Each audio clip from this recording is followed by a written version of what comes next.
Good morning. My name is Phil Golden. I'm the executive director and one of the principals here at Springwell, where we are truly breaking new grounds in senior living. We are proof that 86-year-olds, the age of our campus here in Mount Washington, are important members of the community, and that octogenarians do, in fact, have good things to look forward to.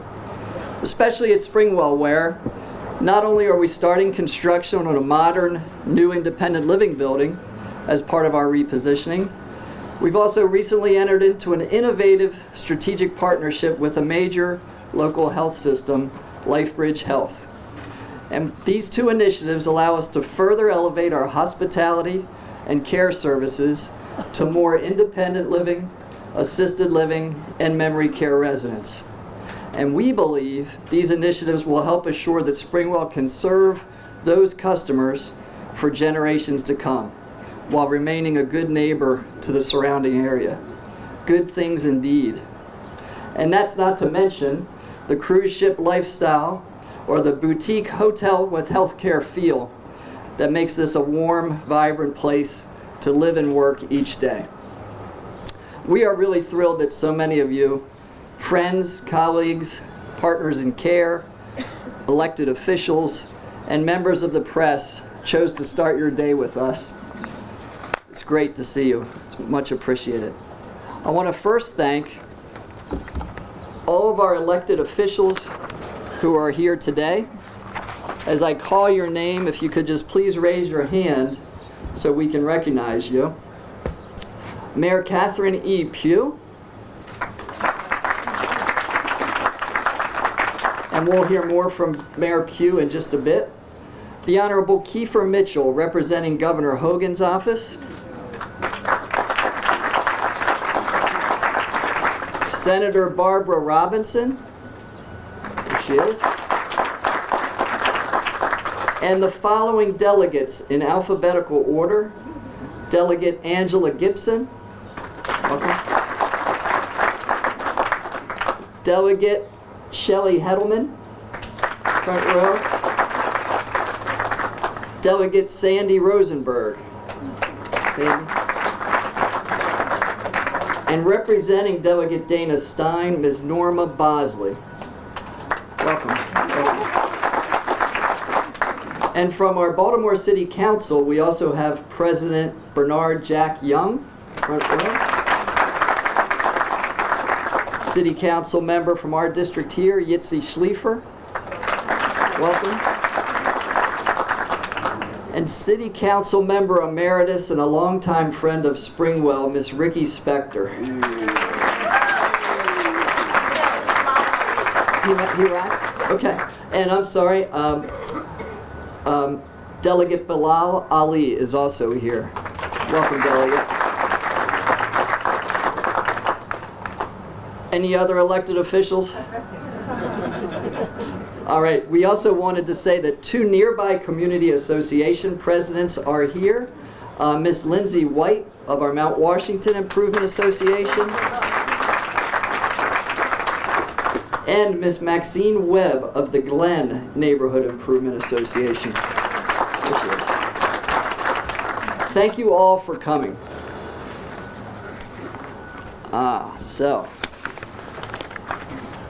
I hope you had a chance to look around a little bit at the easels. There's some great photos around the tent today of the last groundbreaking conducted here nearly 40 years ago.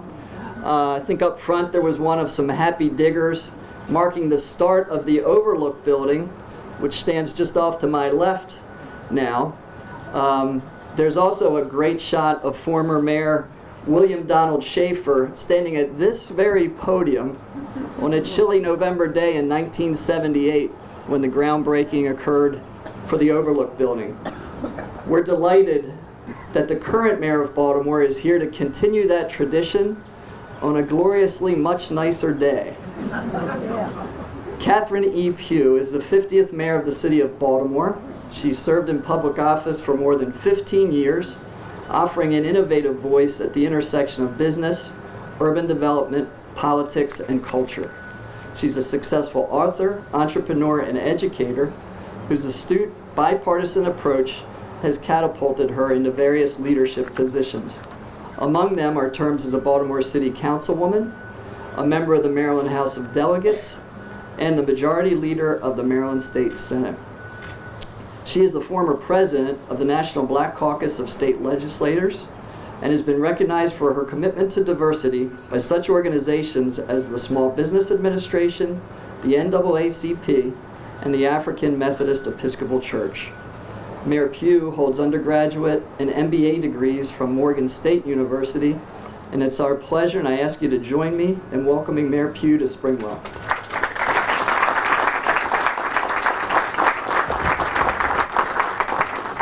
Good morning, everyone. Good morning. I see one of our former heads of our Community Relations Commissions. So good to see you. Let's give him a big warm welcome. He was around during the days of Schaefer. Good to see you.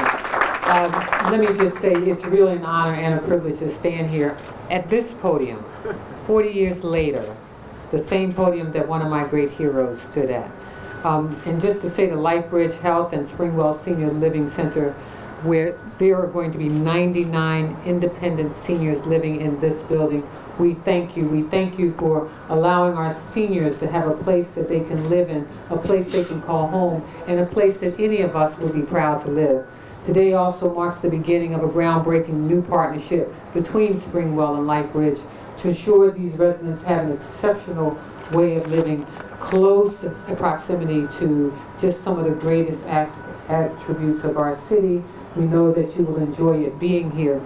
It is our responsibility as leaders of our city to care for one another as we age, and independent living provides an attractive way to achieve that goal.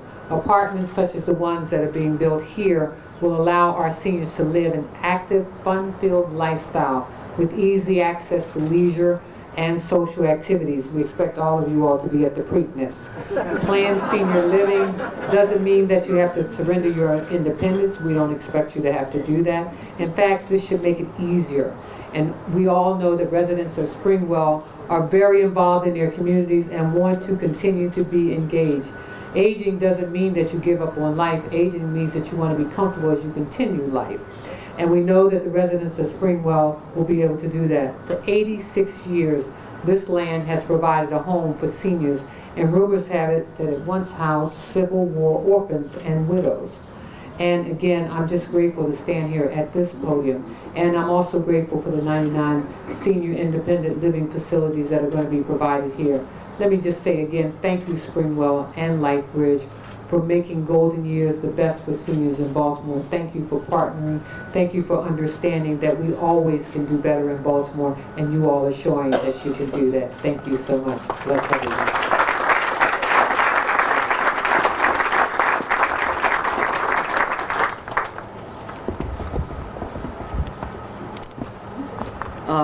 I just want to mention we're aware that Mayor Pugh has another early appointment this morning, and we truly, sincerely appreciate her presence and remarks with us today.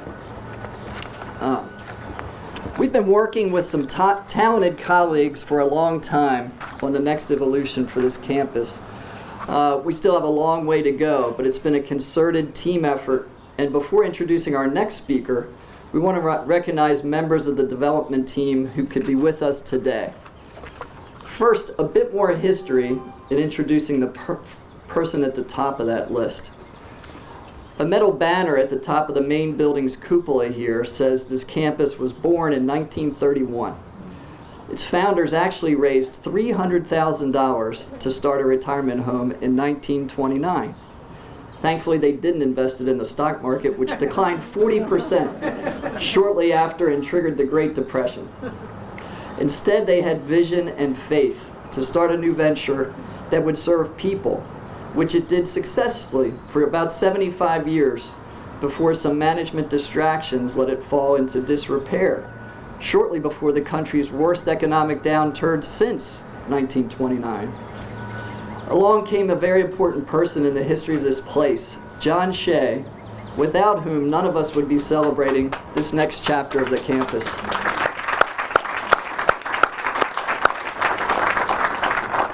John saw beyond the years of deferred maintenance, inside and out, that by 2008 threatened the very viability of this place. he had the vision and faith to start anew, to polish a diamond in the rough and return to basics, with a team of people creating a nice home with consistently high standards for hospitality and healthcare to serve its residents. The turnaround John oversaw here is noteworthy. Today, neighborhood association meetings are held at Springwell. Families and residents celebrate regularly at dances, luau's, brunches, crab feasts, and holiday gatherings in a once decaying, now grand lobby. The Roland Park Little League has built a new ball field in the same location behind our site where overgrown grass hid illicit activities less than a decade before. The neighboring Northwest Park and Mount Washington Swim Club are both alive with activity. So meriting that long introduction, at the top of our development team list is Springwell's founder and chairman, John Shea.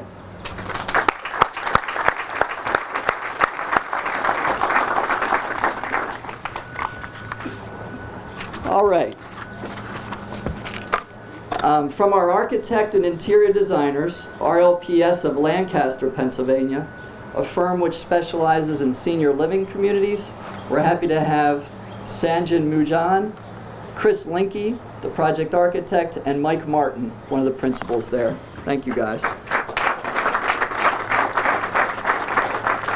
From our engineers, Century Engineering of Hunt Valley, Maryland, which has done our civil engineering and landscape architecture work, Mike Piranunzi and Francis Smythe, the principal there. Thanks, guys. From our attorneys at Gordon Feinblatt in Baltimore, Mr. Bill Shaughnessy and Abba Polikoff.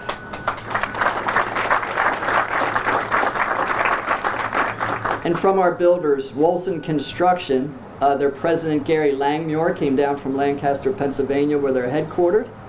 And from their Baltimore office, we have Dave Brody, Senior VP, Steve Davies, Vice President, Project Manager Dave Quinn, and the guy that really does all the work, Superintendent Francis Devereaux.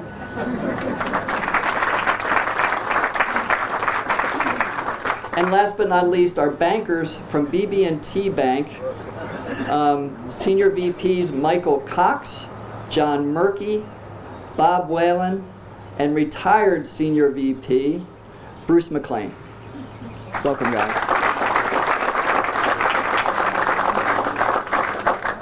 I also want to recognize Sister Fran DeMarco and a couple other sisters who are here from the Sisters of Mercy. Sister Fran is a representative of that group, which we're excited to have here. After our new building is completed, the sisters will become residents of a full wing of the existing building, and we're very much looking forward to them becoming part of Springwell.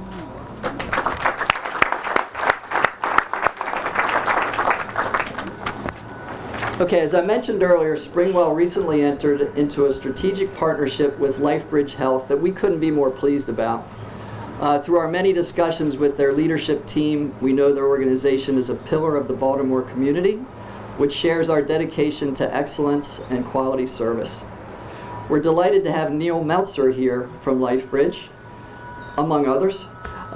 Neil joined the staff of Sinai Hospital nearly 30 years ago and was appointed its president in 1998.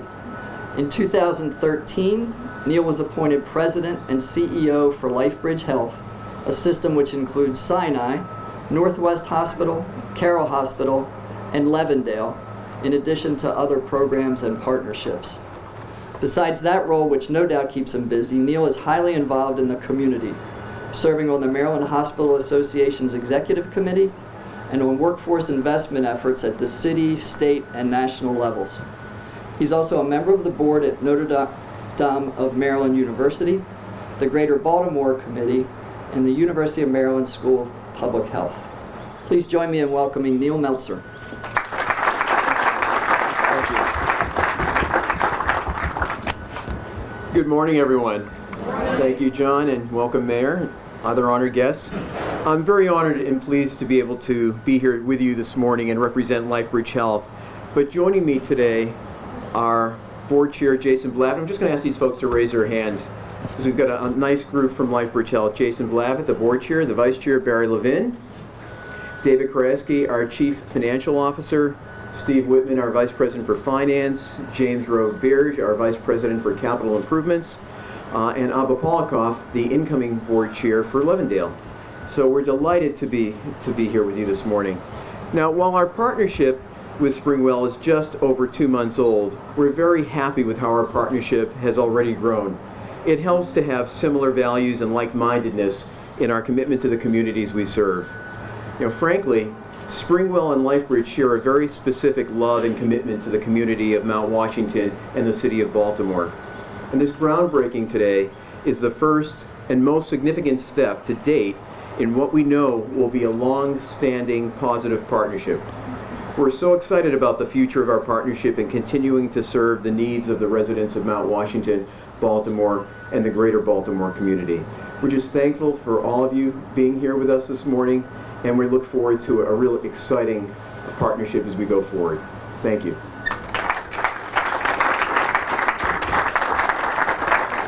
Thanks, John. All right, well, it's tradition to present your guests at a groundbreaking ceremony with a gift. And so I want to talk a little bit about that and introduce our gift. Maybe if some of you guys could be ready to pass those out shortly, I appreciate it. Once we set the foundation out back, it's going to take lots of bricks and mortar to construct the new independent living building. And as excited as we are to see that take shape, we never want to forget that we're striving to build more than a building. We're striving to build a community. There's a Bible verse that encourages us to build our homes upon a deep and wide foundation. So when storms come, the torrents will strike the house but not shake it. Therefore, even more so than the concrete that will serve as bedrock to the new building, we want to make sure that the foundation of our community continues to be on people, with love and an abiding respect for our residents, their families, and our staff. We also want to intentionally draw upon the wisdom of the ages to keep our community and its residents vital. That wisdom lives right here among us. All we have to do is ask. So we did. And as a result, our residents will present us all with a special groundbreaking gift today. No, I'm sorry. If you were hoping for that little keychain in the shape of a shovel with today's date on it that would have wound up in your junk drawer, we're going to disappoint you. Instead, our gifts to you today are words of wisdom based on our residents' own lives. Specifically, I had the privilege of asking them the following question in small group meetings over the past month. I asked, if you could offer your younger self, or perhaps your adult children, some good advice based on your experiences, what would you tell them about living a full life? There were over 100 great responses, and we did our best to select 12 from different aspects of life that we'd like to present to you first in a top 12 style a la David Letterman, not in any ranking, and then as a token to take home to share with others. So enjoy their wisdom. Tell your children that you love them, that you're grateful for them, and that you learn from them also. And above everything else, tell them that you would like them to be happy. Hilda Imhoff. Lend a hand to help others without expecting anything in return. Her sidekick, Ernie Imhoff. Cultivate love. Mr. John and Mrs. Betty Ferran. Mentor someone. Miss Sylvia Nathanson. Whatever you do, work hard at it. Miss Kathy Peden. Be grateful for whatever good things come your way, whether it's a good cup of coffee in the morning, a bright sunny day, or a winning lottery ticket. Frank Simmons. Be more open than closed. Challenge your inner introvert. Mrs. Alice Snyder. Be more active. former soccer coach Gene Bathurst. Remember that frowning puts more wrinkles on your face than smiling or laughing. Shirley Braverman. Engage with people who are different from you. Phyllis Gerber.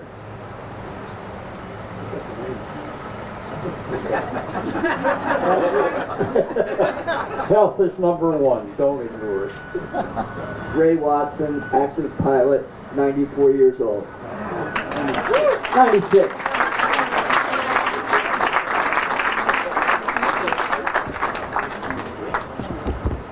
So we hope this gift will be enduring and valuable to you and yours.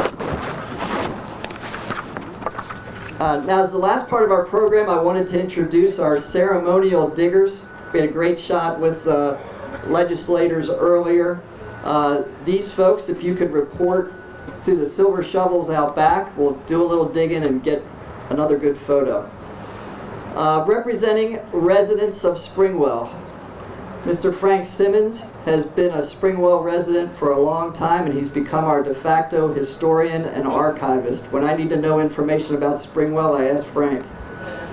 Miss Alice Snyder became a Springwell resident a little more than a year ago after serving as decades as the head of a volunteer guild which served residents here for years and years.